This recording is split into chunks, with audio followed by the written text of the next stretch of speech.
Hello, welcome to Guide to the Unknown. I'm Kristen. And I'm her little brother, William. And this week it's ghost story time. We are going to talk about haunted museums around the world. That's right. Yeah, we're going to take a trip. Yeah. Honestly, I mean, who doesn't like to do this? You go somewhere new, check out a cool museum, why not? Absolutely. Talk about a way to cool off. You're right. Actually, before we started recording the episode, we were talking with the people who watch us live on YouTube at youtube.com/gttupod each Tuesday at 7 p.m. Eastern Standard Time about the weather, about how Will and I are very pumped for fall. A lot of people in the chat are as well, and they're tired of being hot. Museums are a great thing to do when you need to cool off. They're fun all the time, but to escape the elements. Hit me with your favorite museum. Oh, I don't. What I'm springs to mind? horrendous at favorites. The Natural History Museum. Okay, fine. What? I don't know. It sounded like maybe you were like a liar for a second or something. You think I'm lying saying I'm horrendous at favorites? No, saying that you talking so much about how much you love museums, then you couldn't think of one. I always go to museums when I go places. Ow! Natural History Museum is I love the dioramas. I know, so do I. That the big blue whale room in New York City. The Big Apple with a big blue whale. That's right. Nothing finer. Absolutely. So we are going to go back and forth talking about some museums that have guests that are non-living. That's true. Mm-hmm. Yes. I've got some other stuff besides just the non-living because I found something that I just thought was cool. Yeah. You probably already know about it. I sent it to Allie and she. Let's start off with that. Just start with this. It's not a ghost. We'll get That's ghosts. fine. We're going to get ghosts, I promise. Mm-hmm. But I was looking at the Smithsonian. So the Smithsonian down in D.C., they house all kind of stuff. Historical stuff, obviously, but some of it's very pop culture oriented. Like for a million years, they've had Dorothy's ruby slippers from The Wizard of Oz. They've had one of the original Kermit the Frog puppets. So it's a really good mix of a bunch of different stuff. Yeah. But I found out that they had an exhibit there in the last few years from Frances Glessner Lee. The exhibit is named after something that this person did, which she called the Nutshell Studies of Unexpected... yes, I do know about this. I Kristen, the second I saw this. Yeah. It's awesome. I don't know that I'd ever seen it before. I've seen things inspired by this, but oh my God. Yeah. I was so excited. So it's called The Nutshell Studies of Unexpected Death. Now, here's the description. They are exquisitely detailed miniature crime scenes to train homicide investigators to, quote, convict the guilty, clear the innocent, and find the truth in a nutshell. These dollhouse-sized dioramas of true crimes created in the first half of the 20th century are still used in forensic training today, helped to revolutionize the emerging field of homicide investigation. And so one of the ones that I pulled here just for my own notes is called the Three-Room Dwelling, and this was done somewhere around 1944 to 1946. And it depicts a room clearly of a dollhouse. Like the furniture, when you look at it, is obviously miniature. It is so interesting, though. The chairs of this room are knocked over. They're like tipped over onto the side. There is a woman sleeping in bed and a man who's fallen out of bed, and there are blood stains on their pajamas, blood stains on the mattress. And so this was, instead of sending your field agents to a crime scene, you would reenact the crime scene as a dollhouse, literally dollhouse furniture. Yeah. And have them pour over the clues. Right. To figure out what's going on in there. Right. And I've seen this, like there was a serial killer on CSI. Yes. Yeah. Yes. Who killed people and then would arrange dioramas of the entire surroundings or whatever. There was Jigsaw famously did this, of course. Wait, you did? When? I don't remember. In Saw 1 and Saw 5, I want to say, they show that Jigsaw would create little dioramas of some of his games and stuff. I've completely forgotten that. Yeah, and they never dwelled on it that much. At a certain point in Saw 5, one of his apprentices does it themselves. They like look at a camera feed of all the victims or whoever they've kidnapped for the trial, whatever. Right. And one of them is lying, face up, let's say, and he walks over to a little diorama and adjusts it so that his doll is facing up as well, which suggests that Jigsaw and his apprentices routinely update their dioramas to make sure they're accurate. Yeah, it does. I'm like sitting there studying them, and there's no way they're doing that. Right. But maybe it was inspired by this person's work, Frances Glessner Lee. Yeah. There was also a headline. She was on the cover of a newspaper, and it was like, "Grandma's obsessed with death.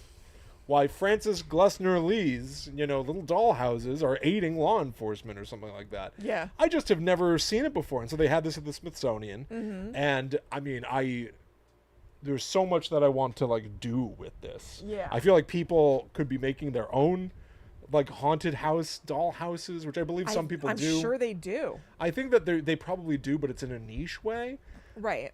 Like cynical marketing brain goes like, oh, you could market this to people and have them create crime scene dollhouses, haunted dollhouses. Without question, you could. And it's not impossible if they do. I know, there but might be kits on Etsy for this. 100%. But again, I'm saying niche. I think Yeah. you could find a way to make that bigger, or make that like a business, or like every I wonder why I think this way. Every month you get another some information to build your own crime scene or something like that. Like you buy a dollhouse up front, Right. and then you get the materials to fill in each room. Yes. Over the course of time. Sure. And Yeah. as you fill in the room, it tells a story. Yeah. Something like that. Yeah. But I look at this with storytelling brain, and I'm like, this is a great mechanism for telling a story. Yeah. I think it's fascinating. And I just, I sent it to Allie, and she was like, oh, I've known about this for a long time. Yeah. I'm like, I don't doubt it. I've never seen this before. Yeah, it's super cool.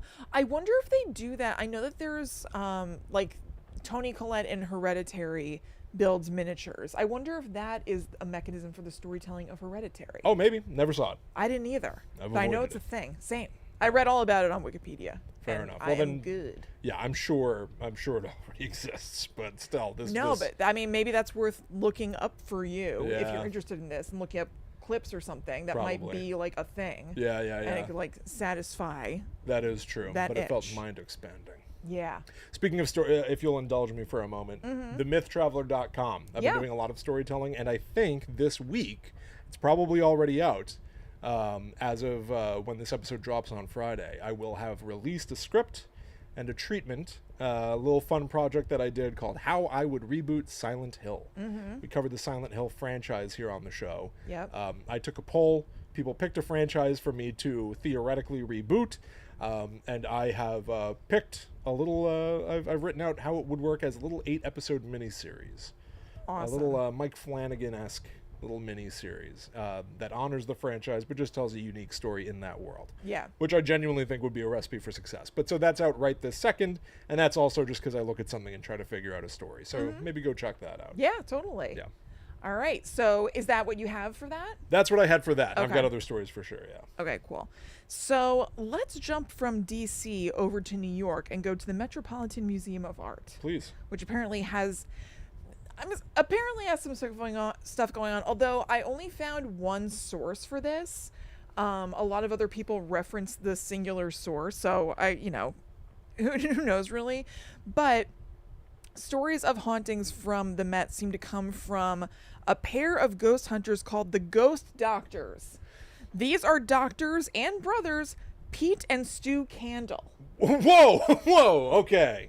Candle spelled Kandel, and I could not find what they are doctors of. They are apparently each doctors. They are meant to actually be doctors. Yes, but Okay. I couldn't find it. I Googled their names separately and just doctor, but I couldn't hone in on it. There seem to be other Because, people. and you know this quite well, everybody who has some sort of a ghost business, they've got to be called the ghost something or the blah blah blah hunters. Ghost Doctors is a great name. It definitely But you might is. pick it even if you're not actually a doctor. So No, but apparently they say they are. That's like what Okay. the thing is. And I was reading reviews for their ghost tours on Google, and like people call them like Dr. Steve and Dr. Pete or whatever their names are. Okay. Dr. Stu and Dr. Pete. So they are apparently doctors. And the Observer, a website in 2013, which, like I said, now every other website uses as Right. the proof that the Met is haunted. it's all contaminated. Yep. followed them along on a ghost investigation of the Met.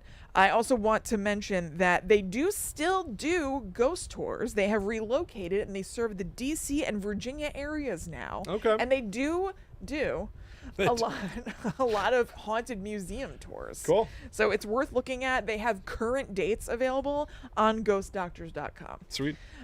So anyway, to go back in time, the Observer went with them to the Met to do an investigation using some tools. They had a thermometer, a Geiger counter. You mean a thermometer?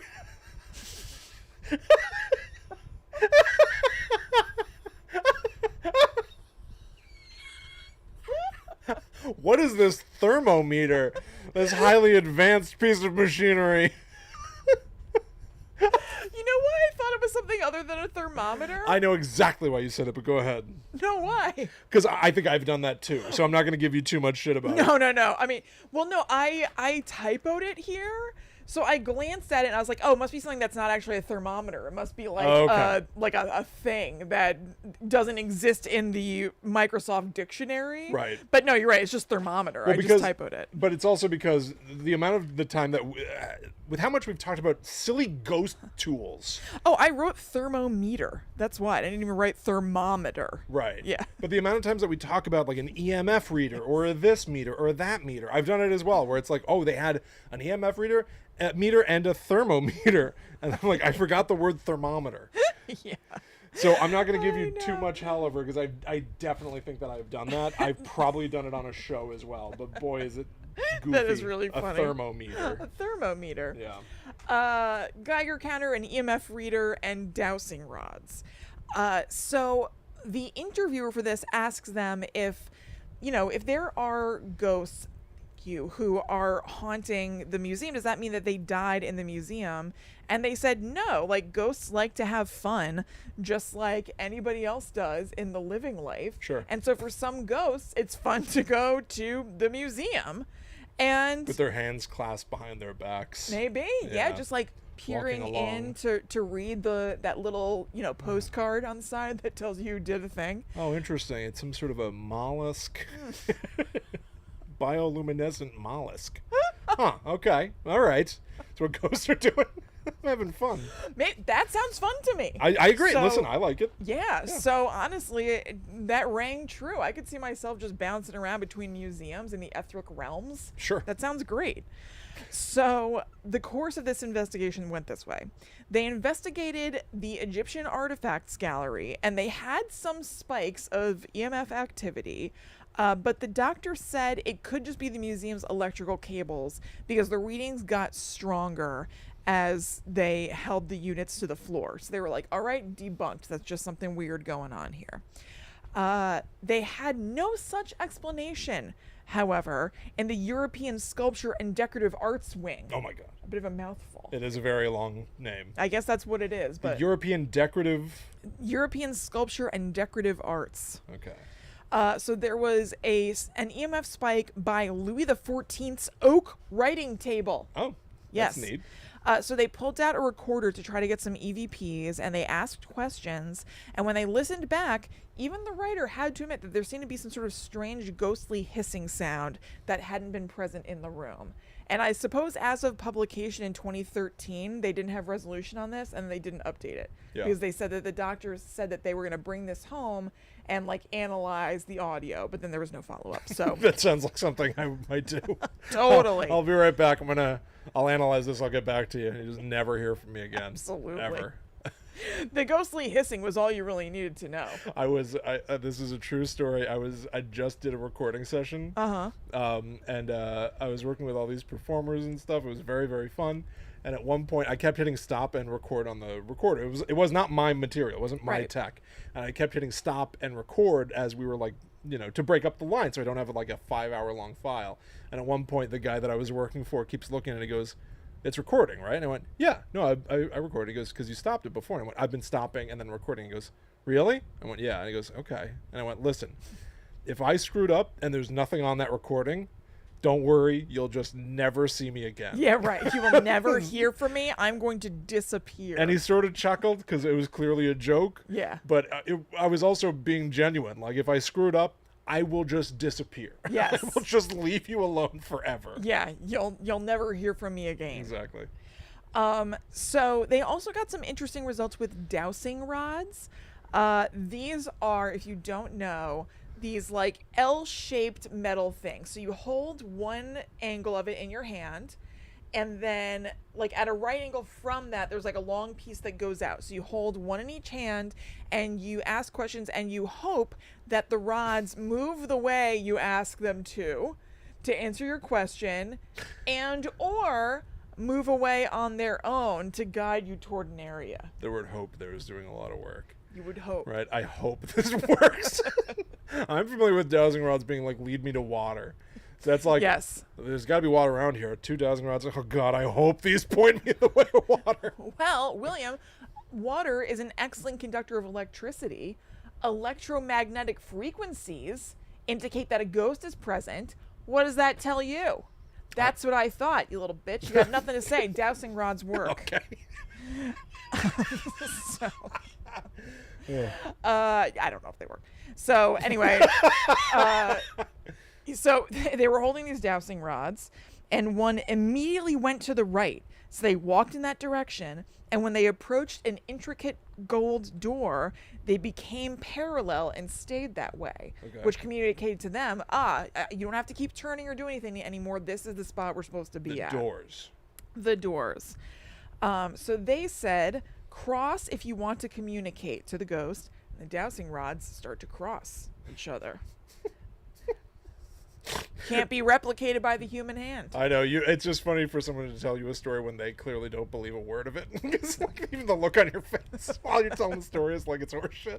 Even if you believe that the ghosts could manipulate it, like my hands shake all the time. know. I'm always doing little mushy things with my hands. Why can't it be that the dowsing rods are like in a sleeve kind of thing? You know what I mean? Or like they're in a cup. Like think about like a straw sticking out of a cup, right? Yeah. The bend in the straw. You Right. hold the cup, and therefore the straws could move anyway. But the fact that the dowsing rods are even just in so. your hands, I can turn my hands. Even the cup thing, like No one if controls anything- these hands but me. If anything, I feel like you'd be even more susceptible to things just kind of like moving around. Oh, just wobbling the cup. Yeah, right? I think a person can't be holding the dowsing rods for That's me what to I'm believe it. saying. Yeah. Yeah.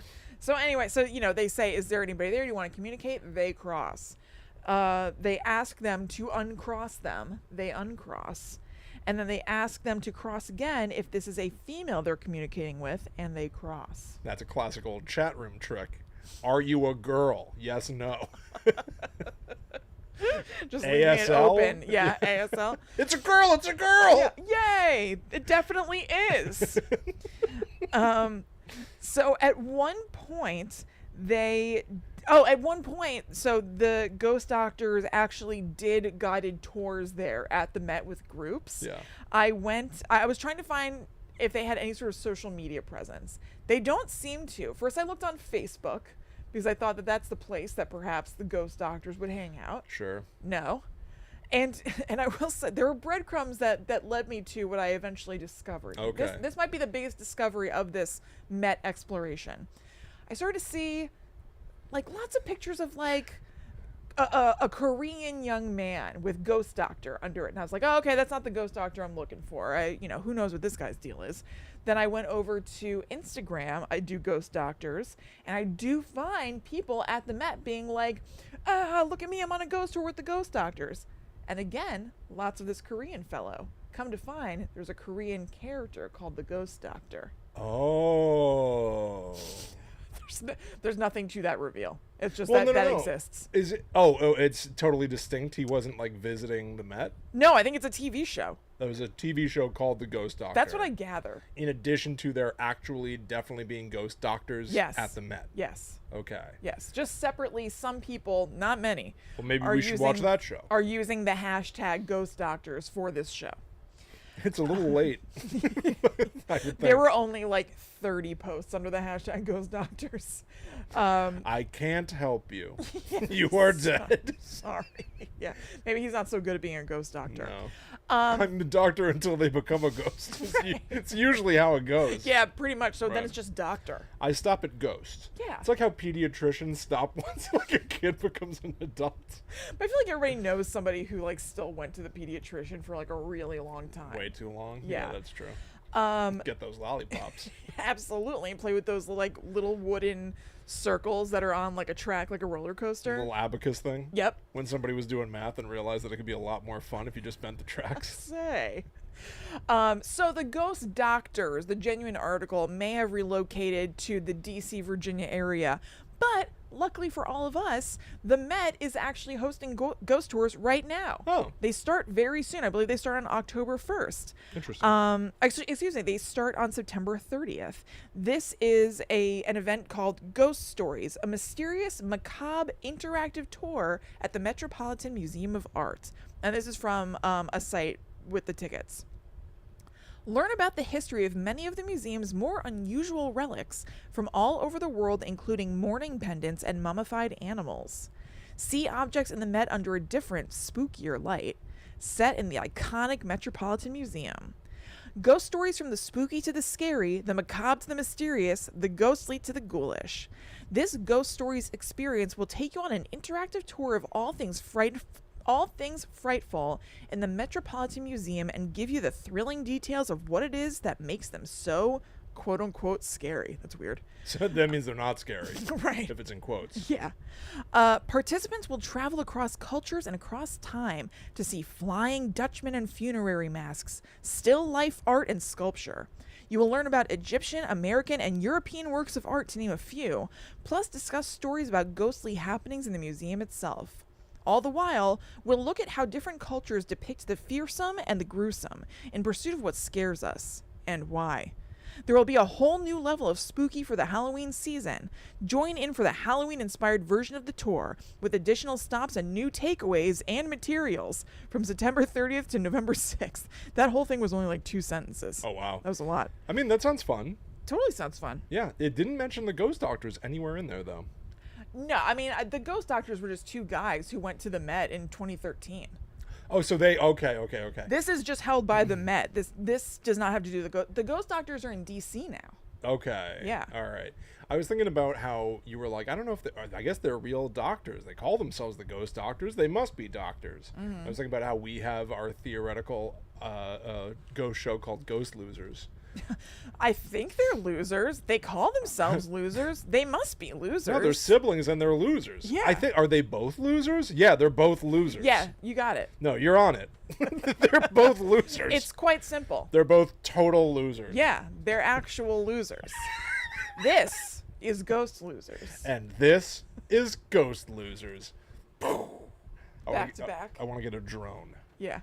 Oh my god. Right? Have Yeah. it pull back. I bet we can rent a drone. Maybe we can. Maybe.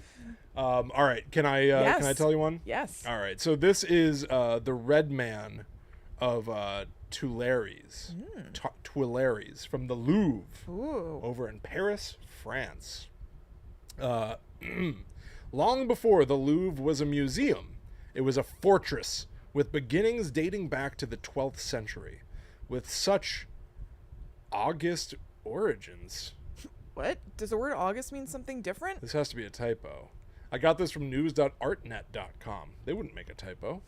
Let's substitute with such austere origins. Auspicious? Auspicious? Sure.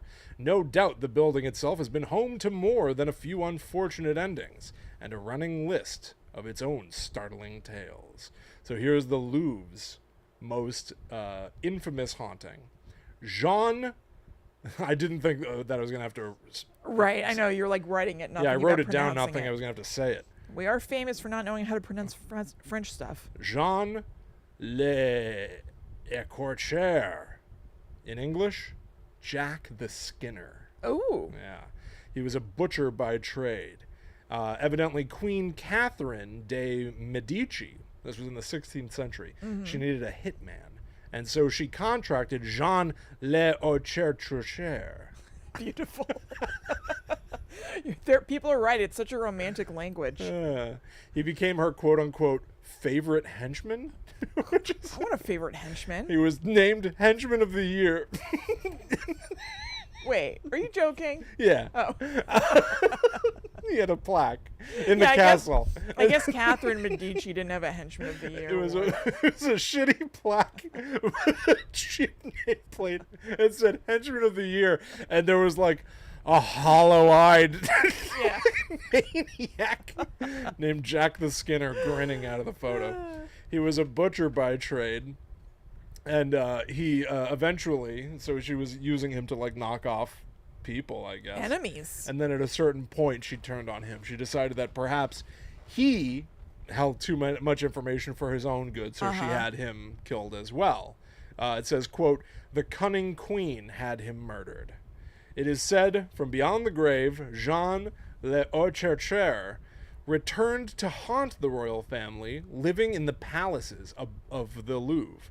Nicknamed the Red Man of Tuileries, he can still be spotted dressed in red and moving about the museum and the nearby gardens." I don't know why I weirdly like the dressed in red part, but I do. I guess like ghosts are usually always just depicted as being like void of color and like, you know, women in white and people wearing like gray robes and stuff. Someone translucent. Yeah. It is striking. It would be a very shocking like that. thing to see. Somebody wearing red, just darting around, and you think you saw them, but maybe you're not so sure. Right. Until you hear, well, don't you know about the Red Man? Yeah. And it all falls into place. It's very scary. That's cool. But there's an entirely different interpretation of the Red Man out there.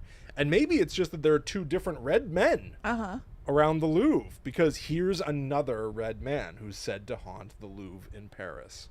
The Red Man in this story is almost something of like a creature, like a gnome or a little nymph, an elf, a goblin. Yeah. Almost like a Rumpelstiltskin. You know what?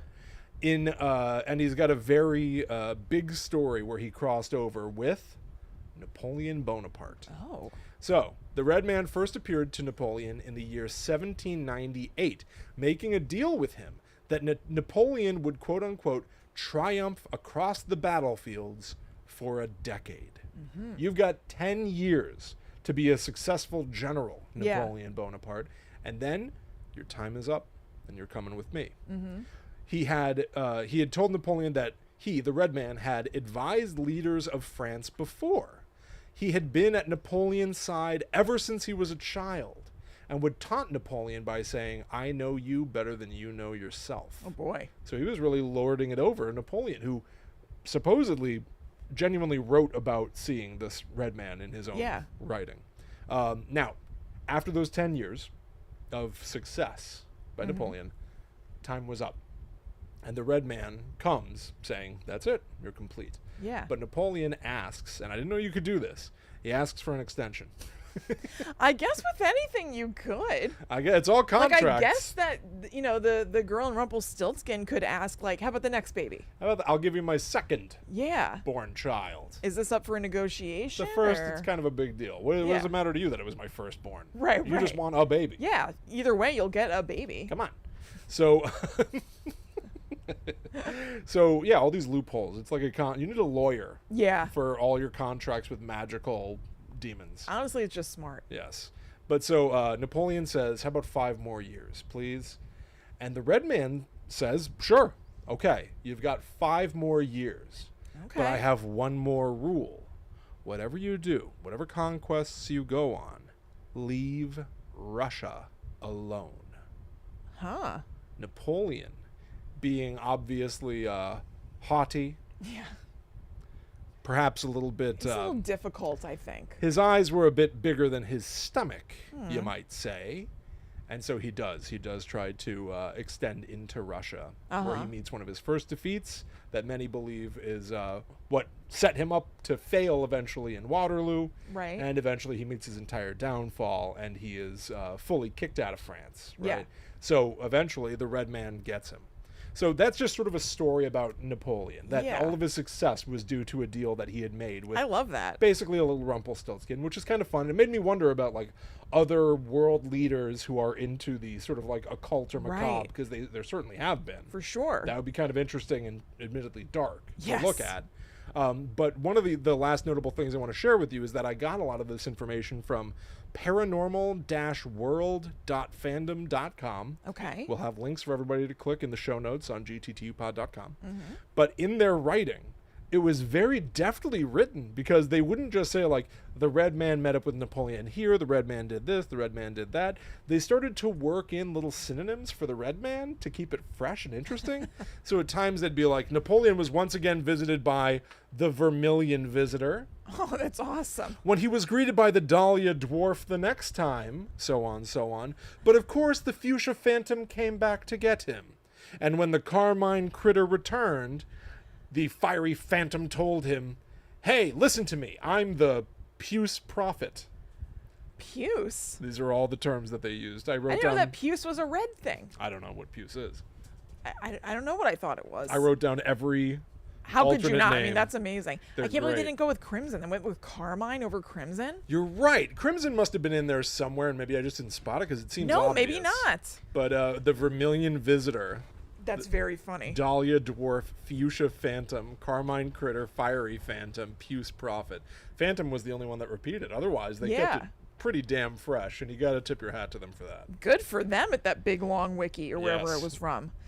Well, before we move on, we want to make sure that you know about patreon.com/GT2UPod. Yes. This is where you can go if you would like to support the show, thank us for putting it out for free every week, and in return for your generosity, get a ton of bonus stuff. We have 3 different tiers, actually 4 tiers, but 3 that get bonus episodes that you can choose from to help support the show and get bonus episodes back in return. We have a new bonus episode that comes out every single week, every Monday. We actually have another secret podcast that's called the Netherworld Dispatch that you might be missing out on if you're not part of our Patreon. So please go check that out at patreon.com/GTTUpod, and thank you so much to everybody who supports us there already, because it really means the world. Absolutely. Yeah, thank you all so much. And really, at this point, it genuinely is that we have a second podcast. Yeah. Because we put it out, like you said, every single Monday. Yep. It's just the demon tier that gets all of it. And then there are other tiers that might fit you as well where you get shows.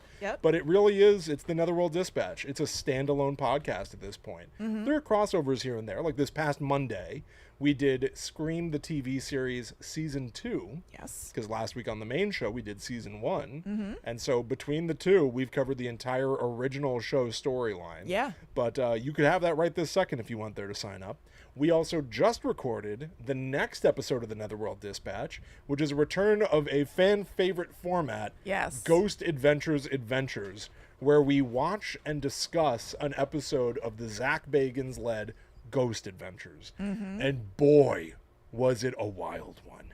Look up the episode The Zozo Demon. Yeah. If you want to watch it ahead of time, and on Monday you can hear our conversation on the Netherworld Dispatch. It is out of control. Yes. But it's super fun, and we put a lot of work into the Netherworld Dispatch. So I really hope that you consider backing us, supporting Guide to the Unknown, and checking it out, because I think you'll really enjoy it. Yeah, absolutely. And once again, check out themythtraveler.com if you want to see my writing. You can even see my process. I've got a tier over there where if you back me, you can watch me literally write and block out stories, and I get into my individual process and try things out, and you can get a glimpse at early projects as I'm breaking them. It's a lot of fun to do, and I've been streaming video games as well over there, which is a good time. So I just streamed some Silent Hill this morning, actually, which I was both terrible at, and it made me physically ill. Ah, very good. So you can watch that. That's on my own YouTube channel as well, but go to themythtraveler.com and you can get all the links for that kind of stuff. Yeah. And thank you so much to everybody who does. Yes. All right. So let's pop on over to the Cleveland Art Museum. Yes. This is unsurprisingly in Cleveland, Ohio, Will. Oh, okay. Thank you. Yeah. So the big thing that I found leading off stories about this place being haunted is something that I think is probably absolute hokum. Okay. So they were finishing up a new Monet exhibit in 2015 when it is said that the ghost of Monet himself showed up, and there was a picture here that I will show you. Oh, really? It was a man, or like a figure of a man with a long salt and pepper beard, wearing a bowler hat, Okay. as was Monet's signature, and he was on a balcony above the exhibit. So the museum's director of design and architecture, Jeffrey Streen, snapped a picture. So this is the picture, Will. Okay. They are saying, look above here, that's the ghost, and this is a picture of Monet from the exhibit. I see. Oh, wow. I'm pretty impressed. I mean, it's quite a likeness. It's an incredible likeness, but here's the thing. I sort of thought that you were setting it up that this was going to be like part of a ghost. Like you see like part of his torso or something. No, to me he's too solid. I think it's just a person. It's just a guy. Yeah. It's a guy with a long white beard and a hat. It's a guy dressed up like Monet. Oh, you think so? I think it might be. I don't know. It does. Well, look, I had no idea what Monet looked like until today. No. But I don't know. Can you imagine going somewhere and somebody says like, doesn't that guy look like Monet? Yeah, I'd be like, I don't know. What? Is that how you're trying to make conversation with me? I think you're striking up the convo with the wrong person, because I have no idea. I don't know. I mean, I think it's very cool, but I have a feeling that this is just like, I don't know, like a Monet super fan or something, almost like cosplaying. A Monet super fan. Can we revisit your theory? I have more to say about it. Okay. They were setting up a whole Monet exhibit. Perhaps this was equivalent to showing up to Star Wars dressed like R2-D2? R2-D2? How was that your selection? Dressed like Han Solo. I'm dressed like R2-D2 today. That's right. Han Solo is a better... Yes. Yeah. You accidentally dressed like Han Solo once. Kristen used to be a hairstylist. That's right. I forgot about that. She used to be a hairstylist, and she had like a little side satchel thing she was wearing or something. It's basically a gun holster, but for like it was. A hair dryer. Yeah, it was for like clips and brushes and stuff. She looked like Han Solo. I did. It was incredible. Oh, accidental God. Han Solo cosplay. Hell There must be like a subreddit for accidental cosplay, right? That is very funny. Yeah, that is really If you funny. notice that somebody's dressed like Ernest P. Worrell or something, you know? You've got a blue denim vest on and a gray shirt and a hat. That's super fun. I hope there is. Yeah. So the people who work at the museum insist that it's legit, with Carolyn Guscott, the communications director, saying, "What are the chances someone looks like that and happens to be at the museum the day we are finishing installation?" To which I say, quite good. Yeah, pretty good. Like it's fine. not like I mean, like the person doesn't look so crazy. It's you know not what like I mean? Monet is from like ancient Greece and he's wearing a toga. Like it's a guy in a suit with a beard and a hat. Yeah, exactly. The chances are good They're that a a dime a guy like dozen. that would wander in. So, like I said, I mean, I think there is no pleasing me with this stuff, as we've talked about before. It's Even true. though I'm dumping on people's evidence left and right in this episode, I do generally like have an openness to the idea of ghosts. I just can't ever look at a picture and be like, that's proof to me. It's And this photo. one- It's this photo in particular. this picture in particular, I mean, just this straight up just looks like a solid guy. Yeah. And so you could of course say like, well, yeah, like it was a really good catch, but this just looks like a man to me. I'm actually, if people watch the video version, I'm literally right now pulling up the image that Kristen is discussing. Just, you know, it might be hard to see on the TV behind me, but like it is so obvious that this is just a guy. And I can't help but imagine if I was working at a place like this and I don't know, I was standing back to look at the pictures of real life Monet that they have displayed here, and I'm looking and making sure things are even, and I look up and I realize there's a guy who looks just like Monet in the picture below him. Yeah. I would totally take a picture, think it's really funny. Yeah. It's not crazy to think that somebody might be like, hey, you know, like if we kind of put that out there like it's a ghost, it could draw up some publicity for the exhibit. Absolutely. And I don't think that's a terrible thing. I'm not condemning them by saying that. No, I think not it's at very all. fun. Yes. But I have to think that some variation of that is what happened here. There's nothing ghostly about it. Not at all. He's except leaning casually against the banister of the second floor of this museum. the only thing is that it seems like maybe there's like a wall of windows behind him, it seems like. So the light might be kind of like blowing out the way he looks a little bit. Like his hat is sort of like, I don't know, a little blurry or something. So I guess that part of him, Well, then his hat is a looks ghost. ghostly. Right. Sorry. Right. I just think he looks like a guy. He looks like a guy, but Yeah. I think it is very fun. It is kind of crazy to be working on it. If they're telling the truth that they didn't set this up, because here's the thing, you might Yeah. somebody. I love your theory that he's a Monet super fan. I don't really Like that he goes around every time Yeah, they yeah, open yeah. a Monet exhibit, and he's like, "Oh, I'll get my suit out and put my hat on." I mean, the people do need me. more unusual things, you know? You are 1,000% right, So- but usually it's at like the Showboat Casino in I know. Atlantic City. I would not take that theory to the bank. I just kind No. of thought about it because it's funny. But I could see in a misguided educational entertainment sense, like, you know, somebody hires a guy that looks like Ben Franklin for a kid's visit to a museum or something. Right. Did somebody hire a Monet? Maybe. There are also tons of websites where people impersonate. Yes. Just take a stroll on Cameo sometime. Yeah, I and mean, put impersonator in there. can I just attempt? Maybe Sure, we'll put bust. Monet Let's bust this impersonator. right now. I wrote monster out of habit. Yeah, right. Monet impersonator. Let's just see. Okay, let's see. Is there a? Hit images. Oh, La Diva Monet is somebody. Wait, Monet. Oh, there. What's Monet's Claude. Claude Yes. with an e at the end, I like think fancy, so. fancy Claude. Yeah. Claude Monet. That's me people reproducing his paintings. But hit the images tab. Let's see if there's somebody dressed like that.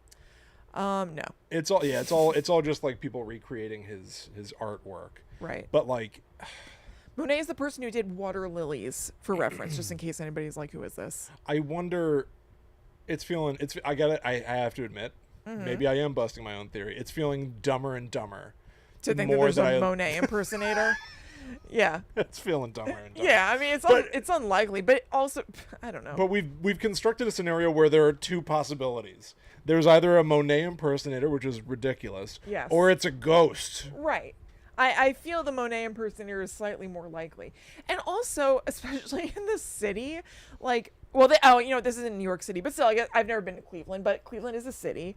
Like, can't you imagine a world in which you go to, just for the example of something that's close to us, a world in which you go to the Met, Yeah. and there is somebody who's a Vincent van Gogh impersonator, like, Yes. out front, charging for pictures? Yes. So that's, I don't know. I feel like that could. The answer is yes, 1,000 times yes. Yeah, so you never know. Right. But luckily, we don't have to only hang our hats on the Monet impersonator theory. Okay. And we can move on from the Monet thing. There are other hauntings that seem more promising that have taken place in this museum. Okay.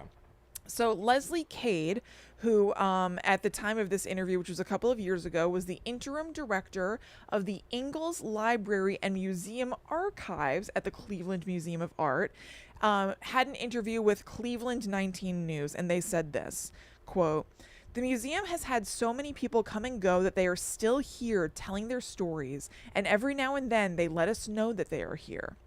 She said that the west wing of the gallery has almost daily ghost sightings. It's like super active. Oh, wow. And that it's been that way ever since it was built in 1916. Like, it was built and ghosts started showing up, basically. In particular, there's a little boy who's been spotted running through the gallery and always in the same outfit. From back then to today, they say he's wearing the same thing. So connecting it to the talk with the ghost doctors who were saying, like, you know, maybe the ghosts who are here didn't die here. Maybe they want to come to the museum for fun. Perhaps this is a sad instance of a little boy ghost choosing to hang out in this place because it's like a big, fun, Right. weird place Well- and just like running around. Well, also ghost lore being like, it's funny. There do seem to be a lot of rules that people seem like comfortable with for ghosts, and one of them might be that they become attached to a place, a person, or an object. Yes. And a museum is a gigantic warehouse full of these objects with a rich backstory, history, and connection to people who are probably dead. Yeah. Right? Museums, sure, there are plenty of people who have like things that they'll loan out to a museum, but a lot of the time the thing on exhibit is from somebody who's died themselves. Right. So, if we're going to say ghosts are real, and let's say it, and we're going to say that they could be tied to an object, Yeah. museums should be hotbeds for ghostly activity. Yes. So the idea of daily ghost sightings there makes a lot of sense. Yeah, it absolutely does. So he's there out and about a lot. Then this one I think is fun. There's a portrait of someone who's known as the Man in Gray that is by Jacques-André Joseph that people report seeing the very man who's in the portrait standing in front of, so looking at the portrait of himself, until he disappears into the portrait. I guess like merging back into himself. Oh, weird. I know. Like Vigo. Yeah, like Vigo. Prince Vigo. Yeah, Prince Vigo. I forget he's a prince. I think he's a prince. No, I think you're He's right. the Scourge of Moldavia. I know that. The sorrow. Wait, what's he is the sorrow of? Is he the I don't know. I don't know. Scourge of Carpathia, the sorrow of Moldavia? I don't know. For some reason, as many times as I've seen it, it has never like stuck memory-wise for me. And whenever you say it, it makes me laugh. Maybe Death is but a doorway, time maybe is that's but the a good window. Lord giving me a hand because it gives me such a chuckle whenever you say it. He'll be back. It's more fun than me memorizing it. He'll be back. Yeah. Okay, so the former museum director, William Mathewson Milliken, has also been seen out and about in the museum wearing a tweed jacket, and he seems to enjoy spending his time in the oldest sections of the museum. Nice. Another fun thing that's kind of like classic ghosty, and I was happy to see here, is that there's a large mirror on display in the museum where people look into it and they see somebody standing behind them. When they turn around, that person is gone. Very fun. Love it. Classic. And also classic, guards at night report their flashlights turning on and off, and orbs have been caught on the security cameras. Aha.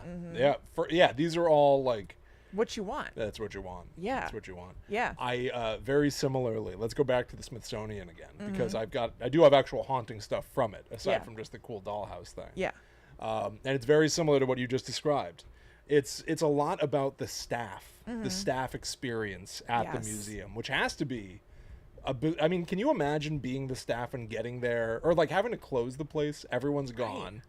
You imagine like the night security. Yeah. Having to walk from exhibit to exhibit. I would making sure, love that. I would both love it and it Yeah. would be very creepy. Definitely. Because you've got little glass eyes that are like watching you. Specifically the Museum of Natural History, I guess, where there are a lot of like taxidermied animals. Yeah. Like the light must bounce off of those fake eyeballs. I know. I wish I wasn't so lazy and I would go to it when they have these like nighttime tours. But so far it's not happening. Oh, that would be fun. Right. That would be very fun. Theoretically. Yeah, theoretically is correct, yes. I got to get myself there is the problem. So this is all from the SI archives. Yeah, so I think you're going to take us on home. .si.edu. So staff at the museum claim that they are working alongside, quote, ghosts of past Smithsonian scientists who incorporeally supervise the collections they'd once been so devoted to. I love that. So they continue their work in Yeah. the great beyond. The most active ghost was that of the Smithsonian's first curator and its second secretary, Spencer Fullerton Baird.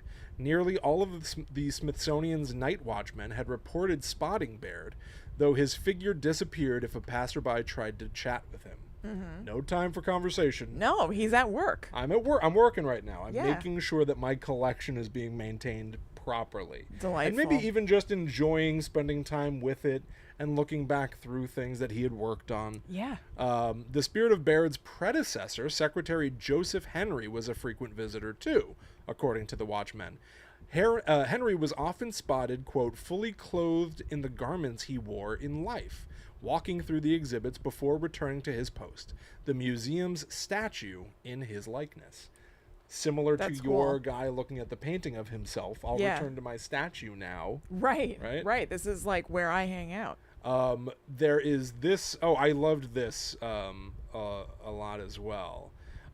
Jesse Beach, who was a spirited museum aide in the Department of Geology, became another Smithsonian tall tale. All right, Beach, with her long white hair and nightgown, was often mistaken as a ghost That's awesome. by New Evening Guards. Oh man. I Because should really be taking advantage of my paleness to do that. I guess when my hair goes gray, yeah, you're I'll right. be a little bit closer to that. I mean, Yeah. kids used to make fun of me and call me a ghost and stuff. It's not the same. It's close. Call me powder. Did they? Yes. They called you Powder? Yes. Oh. Yeah, I know. Wasn't so fun for old Chrissy. No, but it's kind of amusing. Yeah, I know. So here's the thing. Jessie Beach was mistaken as a ghost because I didn't know that this was an option. It's not anymore, but it was then, I guess. In her later years, she moved in to the Museum of Natural History and lived Did there. she live like in one of the dioramas, like that Sheryl Crow video? Do you know what I'm talking about? No, but I'll watch it next. In the music video for "If It Makes You Happy," Sheryl Crow is living in the dioramas in the Museum of Natural History. Really? Yeah. Did it make her It's happy? awesome. I don't think so. Oh. It's all like penguins and like living with fake penguins. I think she was more in the predator-prey area. Oh, okay. It's a little more interesting, I suppose. Not that I don't like penguins. Of but course. If you're going to live somewhere.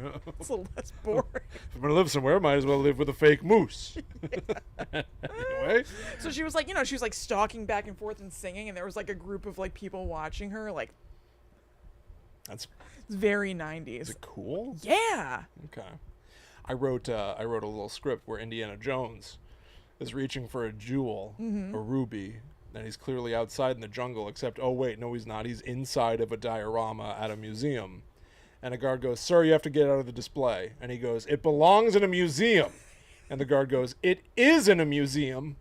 And then they get into a fight. I like that script. It is good. Anyway, so Beach... she lived in the museum where she liked to wander through the halls at night. Things got a little more awkward, as was the case with one guard who accidentally walked in on her taking a bath in the geology lab. What? This is a hell of a life. How is this happening? I know. I think there's probably a lot to say about Jessie Beach, spirited museum aide. There must be. She's taking a bath in the geology lab. It's really weird. Like, how are those amenities available? I have to assume that it was a storied, complicated life. Yes. But I don't know why there's a bath. It's for in the geology lab. It's for like tumbling rocks. You know, what are you doing? You're right. Right? It's probably a giant rock tumbler that she was filling up with like those little paper cups Yeah. that they have for water for guests. Just like took forever. It took forever. She had to Yeah. get them from a little Like the water lobby. cooler. She had to empty all the rocks, keep getting those like little paper cones of water back and forth. Hope you don't spill. It took all goddamn night. Yeah. And everyone, She earned that bath. and people keep She thinking she's a earned ghost. That soak. She needed that bath. Yeah. Anyway, eventually, thanks to Beach's nighttime wanderings, Smithsonian Secretary Alexander Wetmore required museum Wetmore? staff. Yeah, more wet. Taking a Is there tub. any connection to the tub? I bet he was swimming in something in there. He required museum staff to start going home by midnight. Aw. Aside from his ghostly predecessors. So was of she course. basically squatting? I guess this wasn't sanctioned living there. Maybe it was sanctioned, but like the guards. I don't know what the turnover rate for guards is. I'm not sure. Yeah. But let's just see. Jessie But I don't know, Beach. like if that fixes the problem to say, oh, you have to go home at 12, that makes it sound like she was just lingering, even That though she is wasn't true. supposed to. Do you have to let it linger? Yeah. What's that from? Who sang that? The Cranberries. Damn it. Okay, I thought maybe it was going to be. Sheryl Crow. Yeah. No. But also 90s. So geology, Jessie Beach. I don't think I'm going to be able to find this necessarily. Yeah. It does sound like an interesting story, It definitely does. It sounds like a movie. right? Yeah. Mm-hmm. Jessie Beach. Let me just search Jessie Beach Smithsonian, and we'll see. Yeah. Smithsonian What's what? Department of Paleobiology staff member. There could always have been multiple as well. Mm-hmm. Jessie Beach from 1887 to 1954. This feels promising. Yes. And this is from the same website, blog.library.si.edu. She worked there for over 30 years. Mm-hmm. Stayed in her position until her death in 1954. She labeled specimen, cared for exhibits, and assisted researchers with their manuscripts. I want to know about her living there. Yeah. Type labels.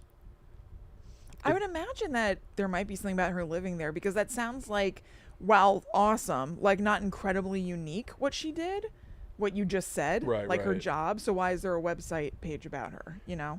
Yeah, there's. Because gotta it's not be, like yeah. a super high up thing. You're right. You're right. Yeah, I don't know. This post That's was all written by right. Leslie Hernandez, a summer 2021 intern at the Smithsonian Institution Archives, sponsored by the American Women's History Initiative. Her project focused on researching the history of Smithsonian women in science. That's interesting. That is interesting. It's fine if you can find. That wasn't really the point of what you're saying. I just latched onto it. No, I know, but yeah, it doesn't. It does not say that she moved in. It does not cover that. And by the way, don't forget that it might not even necessarily be fully true. Right. Maybe it was like she stayed there for her work Right. a couple of nights or something Right. like that. Maybe Could she very didn't well fully be. move in. Maybe she did. Maybe she lived there for years. Yeah. I don't know, but people tell stories a number of different ways, and I'm not sure. Yeah. But it did all bring to mind, and we'll wrap this sucker up, but I thought that this clearly bore mentioning that the Museum of Natural History, of course, is home to all kinds of supernatural shenanigans, thanks to the Tablet of Akhman Ra. Of course. You're right. How could it go unaddressed? The Tablet of Akhman Ra was found and put in the care of night watchman Ben Stiller in the hit comedy Night at the Museum. I've been thinking about watching Night at the Museum. There are 3 of them. I know. Mom watched them all semi-recently. Really? She Yeah. did a marathon? Yeah. And it made me think that I wanted to watch them. I think I better watch these too.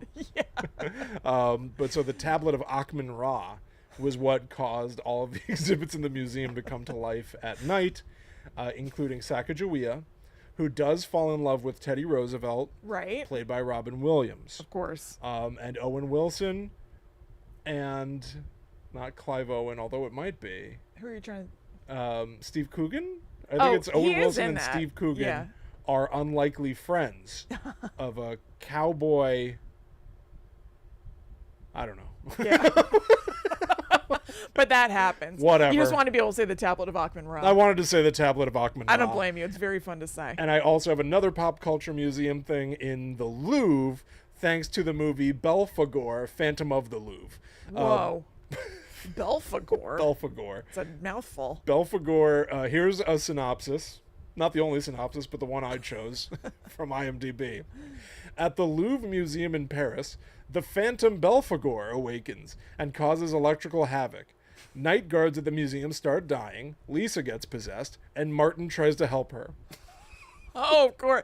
I understand all of this. You now it's like you've already seen it. Yeah. Belphegor, Phantom of the Louvre, That sounds awesome. has terrible reviews.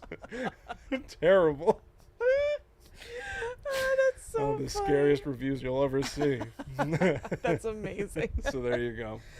There you have it, everybody. We hope you enjoyed that episode. I really enjoyed that. That was great. Thank you very much, William. Thank you, Kristen. I thought that was a big, maybe one of the sillier Score. shows in a while. That was like a Definitely. big wacky little adventure there. Yeah. So thank you so much. We hope you liked it too. As we said before, please go and check out Will's work at themythtraveler.com. You can go to check out Guides to the Unknown bonuses at patreon.com/gttupod.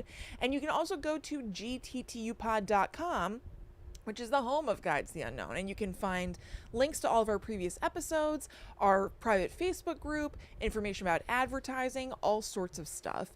And before we go, I'd like to put out a call to the people. We would like to do a listener stories episode soon. Yes, we would. So if you have a strange encounter, it can be a ghost thing, it can be UFOs, it can be really anything that's unexplained and might be something from the other realms. Please send that to us in an email at gttupod@gmail.com, and it may be read on an upcoming episode. One other thing that I want to tack on to that is, yes, of course we want to hear your experiences, but if you are sitting there wondering right now, have I experienced anything like that? Also include, boy, you know what? When I was a kid, my grandparents told me a story. Yeah, right? yes. It My can be... mom, my dad, my friends told me a story. Get their sign off if you're going Of to send it in course. or something like that, if they're still with us. Yep. But I do have a bit of a love for these stories that might get lost to time. Yeah, Right? that's nice. Or the things that you sort of like forgot because they're not your memory, but they're someone else's. And those can often be very, very fascinating. Yeah, that's totally true. So send those to gttupod@gmail.com. Even if we don't get to them in this upcoming episode, we will absolutely check them out and probably get get to them down the line, because actually we already have a backstore. Yeah. Of listener stories that we haven't used yet, but we just want to make sure that we always keep them coming. So please do that. We keep everything. And we've got a Yes. bunch of new listeners as well. The show is Yes. constantly growing. So welcome everybody, and please consider sending in stories if that's your sort of a thing. Yeah, please do. All right, everybody. You can also follow us online if you'd like. Yep, I'm at Chillin' Kristen. I'm at The Myth Traveler. So we will be back next week for more scary stories to share as we laugh and enjoy. But until that time comes, we must travel. Back to the netherworld, go we. Go we. Go we. Yeah. It would be fun to go to a spook. They do like haunted museum Yeah. tours as well. Yeah, I That would know. be kind of interesting. I know.